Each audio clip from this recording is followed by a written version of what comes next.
नमस्कार, मैं हूं आपके साथ ज्योति सिंह। अर्पण में स्वागत है आप सभी का। देश के अधिकांश मंदिरों में दर्शनार्थियों को आसानी से प्रवेश मिल जाता है। उनके प्रवेश पर कोई रोक टोक, कोई बंधन नहीं होता। लेकिन हम आपको एक ऐसे सिद्ध दरबार के दर्शन कराने जा रहे हैं जहां एक शर्त पर ही मंदिर में प्रवेश मिलता है। राजा हो या रंक, बड़ा हो या छोटा, इस मंदिर में सभी एक समान है। अगर मंदिर में प्रवेश करना है तो उन्हें ये शर्त माननी ही पड़ती है। तो आइए जानते हैं कहाँ है वो अनोखा मंदिर और प्रवेश की वो शर्त क्या है।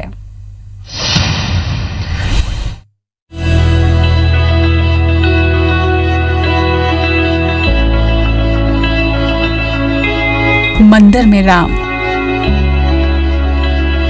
दीवारों पर राम, कोने कोने में राम, कण कण में राम, जहां देखो वहां राम। इंदौर के वैभव नगर इलाके में स्थित है ये राम भक्त हनुमान जी का मंदिर।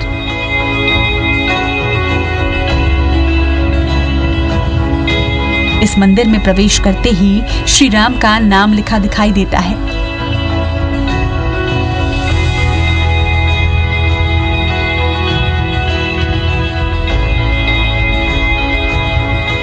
मंदिर की सतह से लेकर शिखर तक, इसके भीतर से बाहर तक नजर आता है श्री राम का नाम।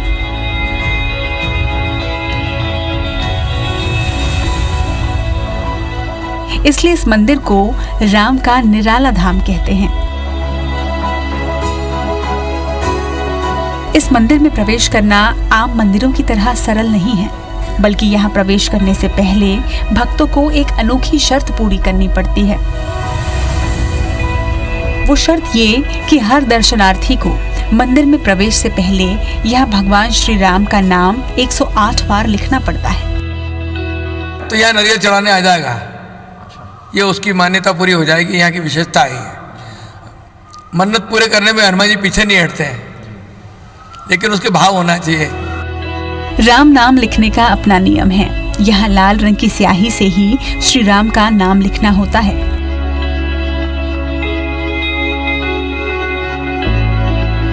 मंदिर में आने वाले किसी भी व्यक्ति को मंदिर में प्रवेश करने के इस नियम में कोई छूट नहीं मिलती। फिर चाहे वो आम दर्शनार्थी हो या फिर कोई खास, यहाँ सबके साथ समान बर्ताव किया जाता है। मंदिर में एक बार प्रवेश करने के बाद अगर आपने राम का नाम नहीं लिखा तो आपको मंदिर के पुजारी के क्रोध का सामना करना पड़ेगा। मंदिर के नियम सख्त हैं। पुजारी खुद भी हनुमान लला के सामने बैठकर रामचरितमानस का पाठ करते रहते हैं।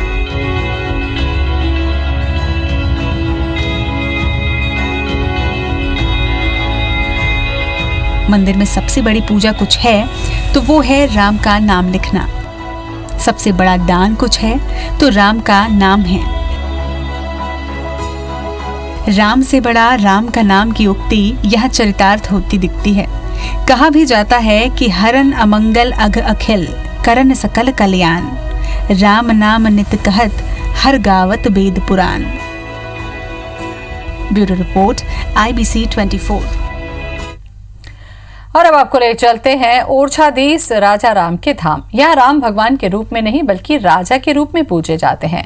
टीकमगढ़ जिले के ओरछा में सजा है राजा राम का दरबार। कहते हैं सर्वव्यापक हैं राम के दो निवास खास, दिवस ओरछा रहत शयन अयोध्या वास। मतलब ये कि राजा राम दिन में ओरछा में रहते हैं जबकि रात में विश्राम के लिए अयोध्या चले जाते हैं।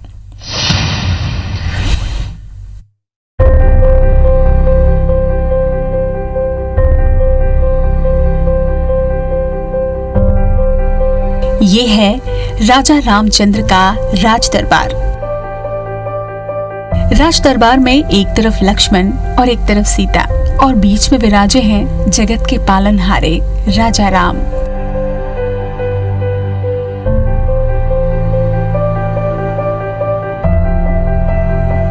ये दुनिया का एकमात्र ऐसा मंदिर है जहां भगवान के रूप में नहीं बल्कि राजा के रूप में पूजे जाते हैं श्री राम।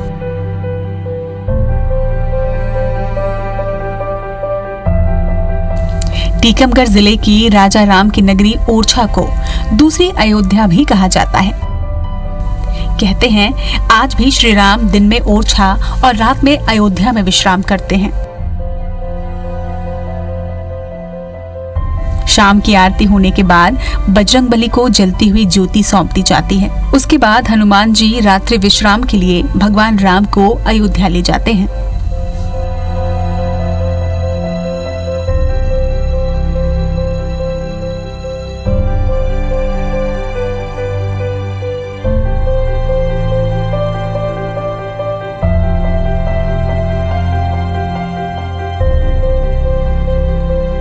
भगवान श्री राम से राजा राम के रूप में पूजे जाने को लेकर एक मान्यता है। वो ये कि ओरछा के नरेश मधुकर शाह की रानी गणेश कुंवरी थी। राजा भगवान श्री कृष्ण के उपासक थे, इसलिए गणेश कुंवरी को वृंदावन चलने को कहते थे। लेकिन रानी राम भक्त थी, इसलिए वो वृंदावन जाने से मना कर दिया करती थी। इससे नाराज राजा ने गुस्से में कहा कि अगर तुम इतनी ही राम भक्त हो तो अपने राम को ओरछा ले आओ। इसके बाद रानी ने अयोध्या के सरयू नदी के तट पर साधना शुरू की। कई महीने बीत गए, लेकिन भगवान राम के दर्शन नहीं हुए। आखिरकार रानी निराश होकर अपने प्राण त्यागने सरयू में कूद गई, जहां उन्हें राजा राम के दर्शन हुए। रानी ने भगवान राम से ओरछा चलने का आग्रह किया, जिस पर श्री राम ने शर्त रखी थी कि वो ओरछा तभी जाएंगे जब ओरछा में उन्हीं की सत्ता रहे और राजशाही पूरी तरह से खत्म हो जाए। तब महाराजा शाह ने ओरछा में रामराज की स्थापना की, जो आज भी कायम है। इसलिए ओरछा में आज भी राजा राम को ओरछा के सिपाही सूर्योदय के पहले और सूर्यास्त के बाद सलामी देते हैं। इस सलामी के लिए मध्य प्रदेश पुलिस के जवान तैनात होते हैं। मंदिर में स्थापित राजा राम की प्रतिमा को लेकर ये कहा जाता है कि जब श्री राम वनवास जा रहे थे तो उन्होंने अपनी एक बाल मूर्ति माँ कौशल्या को दी थी। जब राम अयोध्या लौटे तो कौशल्य ने यही मूर्ति सरयू नदी में विसर्जित कर दी। यही मूर्ति गणेश कुंवरी को सरयू की मझधार में मिली थी, जो अब ओरछा के इस मंदिर में स्थापित है।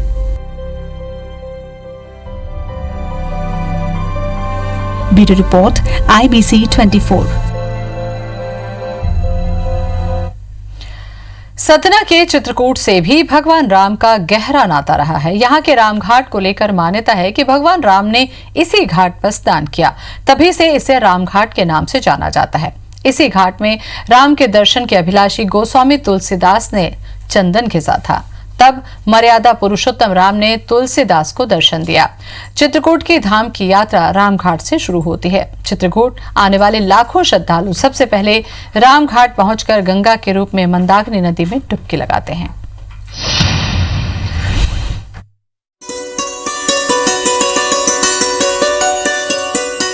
चित्रकूट तीर्थ का प्रमुख केंद्र रामघाट है, जो मंदाकिनी के किनारे स्थित है। इस घाट के ऊपर कई नए पुराने मठ, मंदिर, अखाड़े और धर्मशालाएं हैं। यहाँ धार्मिक गतिविधियां चलती रहती हैं। चित्रकूट धाम की यात्रा रामघाट से ही शुरू होती है। चित्रकूट आने वाले लाखों श्रद्धालु सबसे पहले रामघाट पहुंचकर मंदाकिनी नदी में डुबकी लगाते हैं।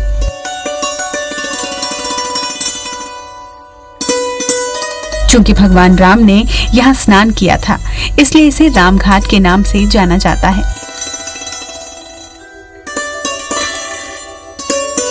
इसी घाट पर राम के दर्शन के अभिलाषी तुलसीदास ने चंदन घिसा था। तब मर्यादा पुरुषोत्तम राम ने तुलसीदास को दर्शन दिया था और तब तुलसीदास ने राम का तिलक किया था। चित्रकूट के घाट पर भई संतन की भीड़, तुलसीदास चंदन घिसे तिलक देत रघुवीर। तो राम घाट का इसलिए और महत्व है कि तुलसीदास जी महाराज को भी दर्शन राम घाट पर ही हुआ था प्रभु श्री राम का। रामघाट में रामचंद्र ने अपने पिता दशरथ का श्राद्ध कार्य किया था।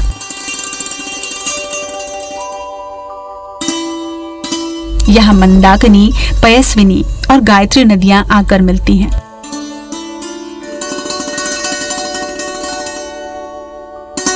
घाट में गेरुआ वस्त्र धारण किए साधु संत भजन कीर्तन करते रहते हैं, जिससे पूरा माहौल भक्तिमय बना रहता है।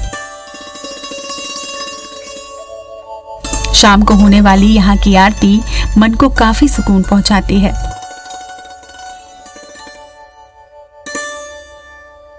रामचंद्र भगवान ने 11.5 बरस बिताए थे, इसलिए हम यह भूमि पवित्र भूमि कहलाती है, इसलिए हम ये पवित्र भूमि का दर्शन करने के लिए यहाँ आए हैं। मुझे बहुत अच्छा लगा क्योंकि हमारे यहाँ भी ऐसे बहुत से मंदिर हैं, लेकिन ऐसा नहीं, ऐसा जो सौंदर्य है ना, ऐसा सौंदर्य नहीं मिलता है।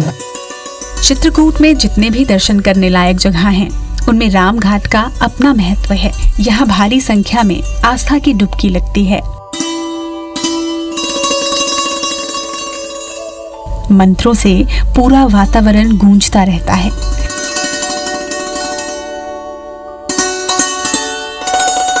हमेशा पूजा अर्चना का दौर चलता रहा है, जिससे पूरा माहौल हमेशा भक्तिमय बना रहता है।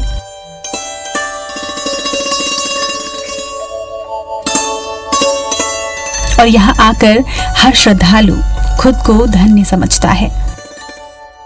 Bureau report IBC 24।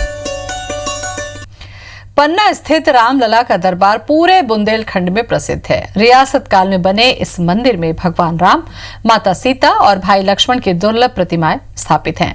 पन्ना का रामजान की मंदिर अपनी भव्यता और बेजोड़ वास्तुकला के लिए भी जाना जाता है।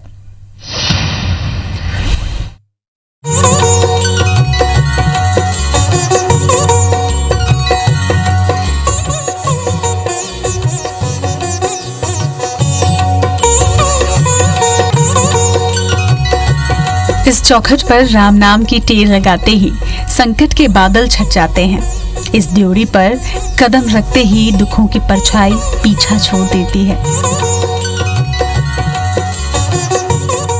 रामलला के दरबार में पूरे होते हैं सबके मनोरथ।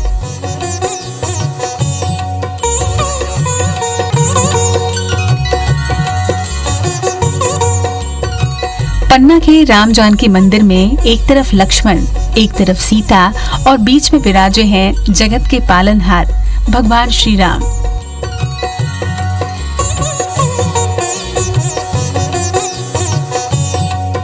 इस भव्य मंदिर में स्थापित प्रतिमाएं विशिष्ट मानी जाती हैं। श्री राम की पाषाण प्रतिमा श्याम वर्ण की है, जिसकी ऊंचाई 4.5 फीट है। बेशकीमती पत्थर से बनी हुई है ये प्रतिमा। जबकि माता जानकी और लक्ष्मण की प्रतिमा श्वेत वर्ण की है। इन तीनों प्रतिमाओं को पन्ना का राज परिवार जयपुर से यहाँ लाया था,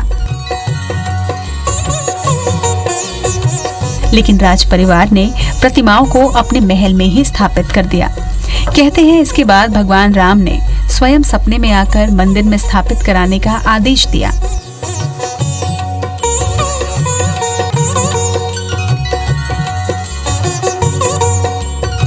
इसके बाद पूरी विधि विधान के साथ भगवान राम, जानकी और लक्ष्मण की प्रतिमाओं की यहाँ प्राण प्रतिष्ठा की गई।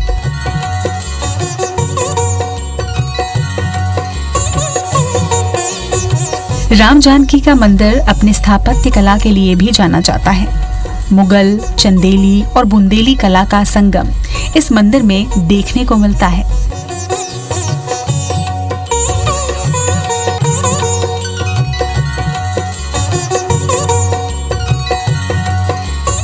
मंदिर के विशाल परकोटे, गर्भगृह और परिक्रमा पथ की वास्तुकला चकित करने वाली है।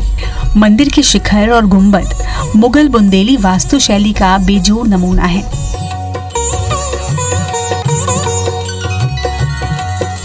मंदिर के चारों तरफ बनाए गए परकोटे ऐसे लगते हैं जैसे वो मंदिर के पहरेदार हो। मंदिर के ठीक पीछे वाले भाग में एक बगीचा है, जिसके पास ही एक कुआं मौजूद है। मंदिर परिसर में भगवान का एक रसोई घर भी है।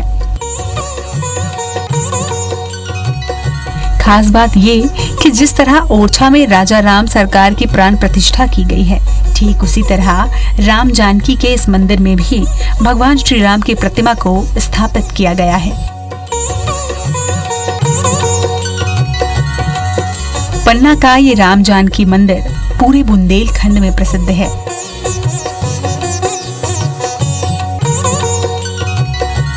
इलाके के लोग जब चारों धाम की यात्रा से वापस लौटते हैं तो इस दरबार में हाजिरी लगाने जरूर आते हैं।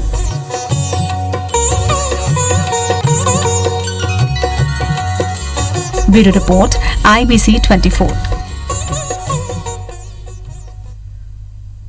छत्तीसगढ़ के राजिम से भगवान राम का नाता रहा है। छत्तीसगढ़ का प्रयागराज कहा जाने वाला राजिम में एक अति प्राचीन राम मंदिर मौजूद है। भारतीय पुरातत्व विभाग ने इसे राष्ट्रीय महत्व का मंदिर घोषित किया है। सदियों पहले सोमवंशी राजाओं ने ईंटों से इस शानदार मंदिर का निर्माण करवाया।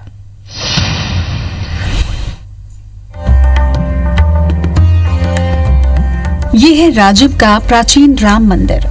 आस्था और स्थापत्य कला की इस अनमोल धरोहर को भारतीय पुरातत्व सर्वेक्षण ने राष्ट्रीय महत्व का मंदिर घोषित कर रखा है।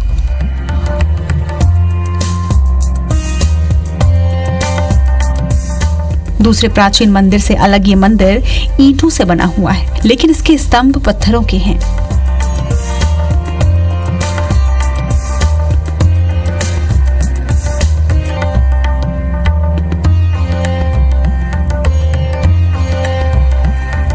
इन स्तंभों पर अभिसार में लीन नायक नायिकाओं के साथ साथ वराह, गंगा, यमुना, द्वारपाल और गणपति की कलाकृतियां उकेरी गई हैं। अपनी प्राचीनता, स्थापत्य कला के अवशेषों के कारण दर्शनीय है और अपने कला से दर्शकों को अभिभूत करता है। साथ ही साथ पुरातत्व मर्मज्ञों को कला की बारीकियाँ, कला की पेचीदियाँ और कला के काल को समझने के लिए प्रेरित भी करता है। इस मंदिर को सोमवंशी राजाओं ने बनवाया था। बाद में कलचुरी शासकों ने जीर्णोद्धार करवाया। इस मंदिर के गर्भगृह में राम, सीता और लक्ष्मण की मनमोहक प्रतिमा विराजमान है। मंदिर के स्तंभों की बनावट इस शैली में बने बाकी मंदिरों से हटकर है। द्वारपाल का स्तंभ मंदिर के प्रवेश में ना होकर किनारे की ओर है। इसी प्रकार पवित्रता की प्रतीक गंगा यमुना का स्तंभ भी द्वारपाल के तुरंत बाद ना होकर दूसरी ओर है। इस विरोधाभास के बावजूद इस मंदिर का स्थापत्य शिल्प पुरातत्व के जानकारों को अपनी ओर खींचता है। स्थापत्य कला के दो काल निर्धारित होते हैं। इसके बहिरंग में अर्थात शिखर संरचना में हमें इस अंचल के दक्षिण कोसल के कला शैली का स्वरूप जो सोमवंशी कला शैली का के नाम से जाना जाता है उसका रूप प्रदर्शित है, परंतु इसके मंडप में जो पुनर्संरचित है वह क्षेत्रीय कलचुरी वंश के शासकों के काल में निर्मित है। इस बेहद प्राचीन राम मंदिर के ऐतिहासिक, पुरातात्विक और धार्मिक महत्व की जानकारी बेहद कम लोगों को है। अगर इसके महत्व से लोगों को परिचित कराया जाए तो ज्यादा से ज्यादा संख्या में लोग इस अहम धरोहर के दर्शन कर सकेंगे। Bureau report IBC 24। मुंगेली जिले में सेतगंगा स्थान पर 18वीं शताब्दी का राम जानकी मंदिर है। मंदिर अपनी कई खूबियों के लिए जाना जाता है। मंदिर की कलात्मकता भी अपने आप में बेजोड़ है। आज भी मंदिर की दीवारों पर कला के शानदार नमूनों को देखा जा सकता है।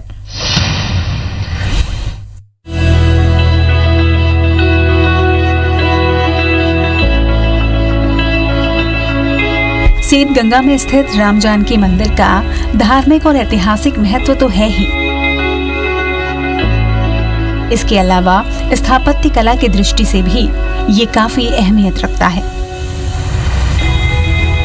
मंदिर के मंडप में मौजूद स्तंभों पर शानदार कलाकारी नजर आती है। स्तंभ पर मौजूद नागपुरुष की मूर्ति अपने आप में अद्भुत है।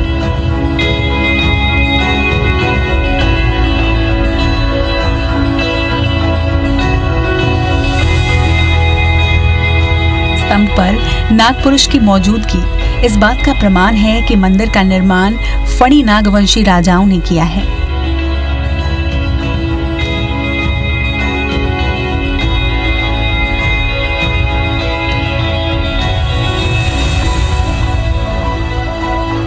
गर्भगृह के सामने 1 दर्जन स्तंभ हैं, जिनमें कई देवी देवताओं की मूर्तियां उकेरी गई हैं।